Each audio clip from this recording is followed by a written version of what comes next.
Hey, this is Kevin from I'm Not Childish, but I am at a higher level of immaturity. I want to point out on my Why Me's, which is sort of an autobiography. The Why Me's aren't always negative. Why did I have the parents that I have? Why do I have the family that I have? You know, they're not all bad. Sometimes that's all you realize. But anyway, I just wanted you to know that why me doesn't mean why me. A lot of times it does. However, there's some good in this. So I said I'd talk about my parents, I think. But first I said I would talk about my great uncle. And even before him, I'll say this. I had one set of aunt and uncle on either side. My father had an older brother who married and had 3 children. Easygoing man. In fact, he drove delivery trucks just for something to do after he retired. And did that until he was 87 years old. So then on the other side, my mother had an older sister, and she was quite talented in doing things like plaster Paris and artwork and all. She got involved in dancing and things like that. And then her husband, my uncle, he was a dentist, learned to fly, had all kinds of cool stuff he built, and in the end he was doing artwork, making eagles out of metal and things like that. Very beautiful, very time consuming, the way he wanted to do it. So it was interesting on both sides, to say the least. And they had 4 children, 2 earlier on. The one I said was only 11 years younger than my mother, and then my cousin that I got along with really well, and then they had 2 younger ones, another girl and another boy. So anyway, now we'll talk about this great uncle. Just a few things about him. Like I said, my grandfather was forced to take him into every one of his business deals as a, you might say, silent partner. 49% was for my great uncle, and the way I heard it says he'll never amount to anything. Somebody's got to look after him. That's an amazing thing to say about anybody. So in his lifetime, one of the funny things that happened to him right off the bat is because he had money, this lady convinced him that she was pregnant, and so they got married. Well, she wasn't pregnant. Now, I don't know how long the marriage lasted. I don't know a lot of details, but he did end up divorcing her. And I don't know if there was money exchanged or not. Then he actually got married again. However, there's nothing you might say that we could say bad about her. She worked very diligently to help the businesses grow. So in other words, she did the work that he should have been doing in many cases.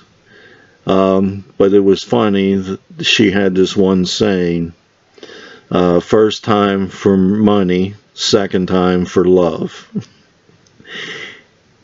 And sure enough, finally she had enough of his crap. And when she left him, she clean things out, in the house, and even left a note. And his lawyer said, now look, if you just keep your nose clean, you won't owe her any alimony. However, he couldn't. He had to play around, and she wasn't stupid. She had a private detective following him. She caught him one night cheating on her with another woman in a hotel room or a motel room, photographs and everything. And I really don't know how much she got out of it, but I know that all the businesses had to change their names so that she couldn't get access to them. And she still got a good bit and had to pay alimony and that kind of stuff. She did get remarried again, and for love. So she was at least true to her word. Another thing, he had these two Pekingese, really fluffy, and he would carry both of them under one arm, one on top of the other.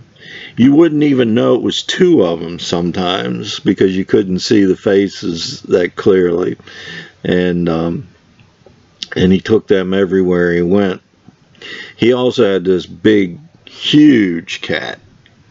And this cat would actually go over get into the sewing factory and then piss on the pants, and my father, of course, would be,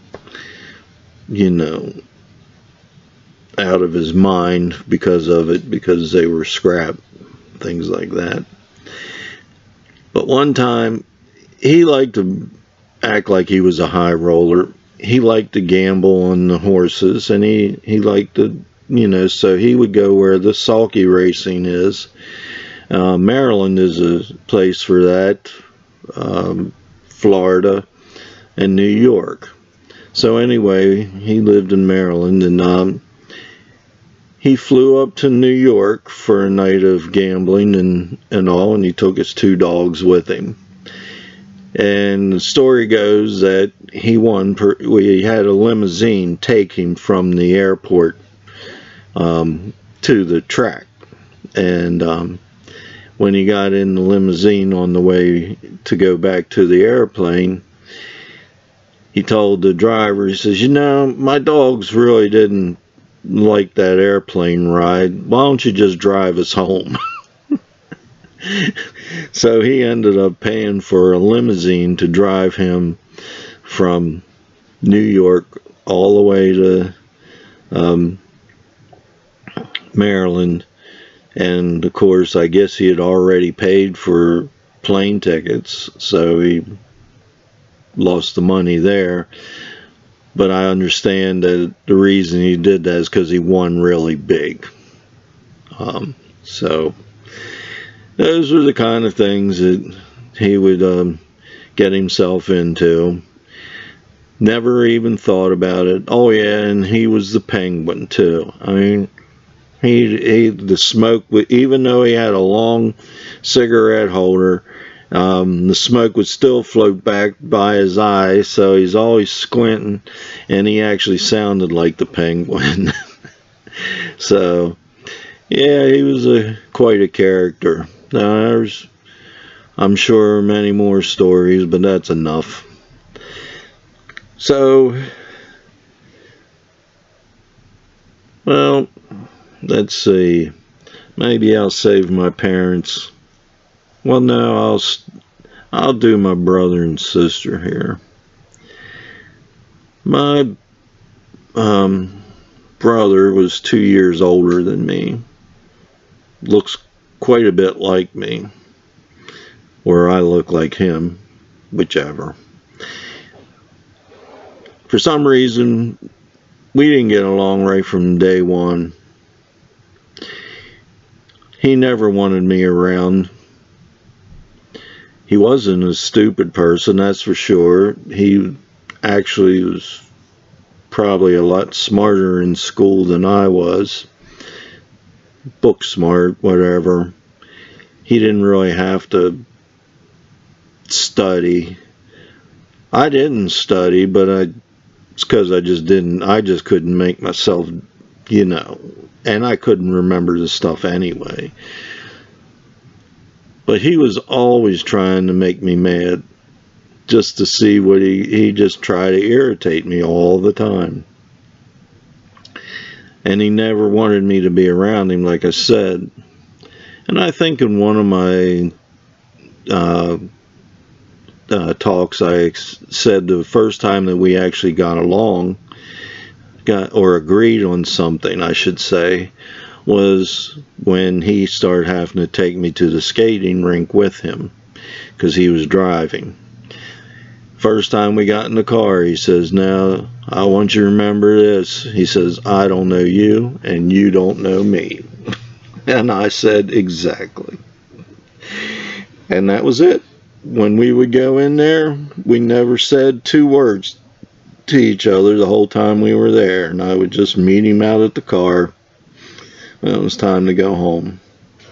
So then I can remember one time we're going out to the shed where we had our cattle. We hadn't built the barn yet. And because it's a shed, to walk into the shed, there was no side door, so you had to walk right through all the slop that the cows created. And I don't know why, but that day he decided to trip me and drop me in that mud. I mean, I was so angry, and I thought, I'm going to get even with him when we get out of here. I'm going to trip him on the way out. And of course, I'm anxious to get out, but I can't show that to him or anything. Anyway, he starts walking out, and I come out there and I try to trip him, and I don't even get close. And he starts laughing at me, and that means I try to punch him. And I never wanted to hurt him, but I wanted to hurt him, but I didn't want to hurt him.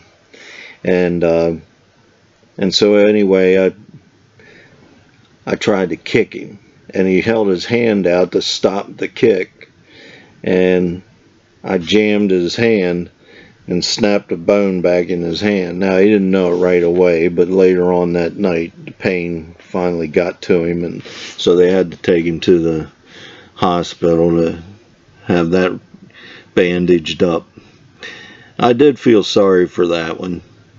I don't know if I ever apologized, but I don't think I would apologize even if I had to.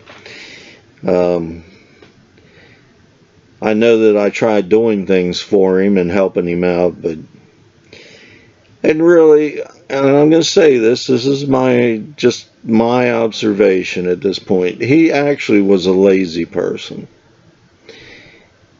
He would come up with ideas and try to start things, businesses and farming, all related to farming. But it really didn't appear he wanted to do the work. And that's just how it looks to me. He would get it going, but he wanted to try to find somebody else to actually do the work. And he kept changing the style of farming he was doing, and I think he kept changing because he was looking for something that was easier. That's just how it appeared to me. Like I said, I may be wrong, and of course I've said that people have different impressions of how things go, and that's just how I saw things. Finally, he ended up giving up on farming altogether. And now he's an ordained minister. He, flies to other countries to try to help out and to share sermons and experiences. He'll coordinate projects, but I think it works out nice for him because he doesn't have to do the actual work. he just gets the thing going. He gets the right people talking to the right people, and then he cheers them on. He gives them inspiration to keep moving forward. I mean, he was a terrible drunk, in his teenage years, and in fact, he disgusted me because some of the things he did. I guess I won't air too much dirty laundry. That's probably not the thing to do. And then there was my sister. She was 3 years younger than me. And even today, if I try to think about it, I don't know what her motivation was. She played the piano, and of course I think I told the one where she never wanted to practice, so she would always say she was going to practice while my mother was going up to the store to, and then she wouldn't, and then she'd tell my mother she did. So I recorded silence for a whole hour or more, just to prove that she didn't do anything, because I was getting tired of her getting away with it. And I know she tried to get involved in some of the things that Steve and me were in. She showed cattle. Only 1 year, but she had a bad experience, and I don't blame her for being upset. In fact, I still feel bad about it, because the youngest animal's supposed to go into the ring first and lead to the oldest. Well, she ended up being the last one in, which led the judge to believe she had the oldest animal, when in reality hers was the youngest. And it was the biggest animal in there, so it probably would have won easily if they'd have known. But they didn't, and I didn't help her, because I was afraid to say anything. I still remember that one.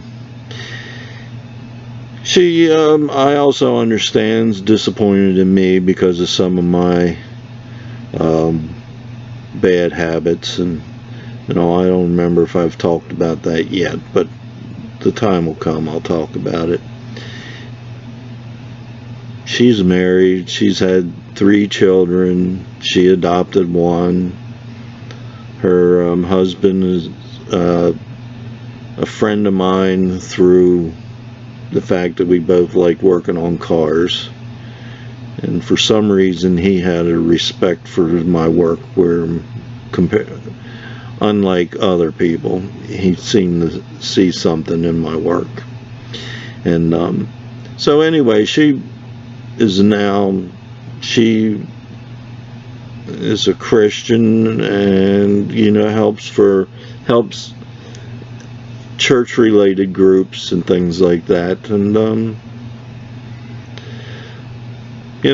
she's I don't know how to explain her life. She's not happy with me, but she's gonna have to get over it.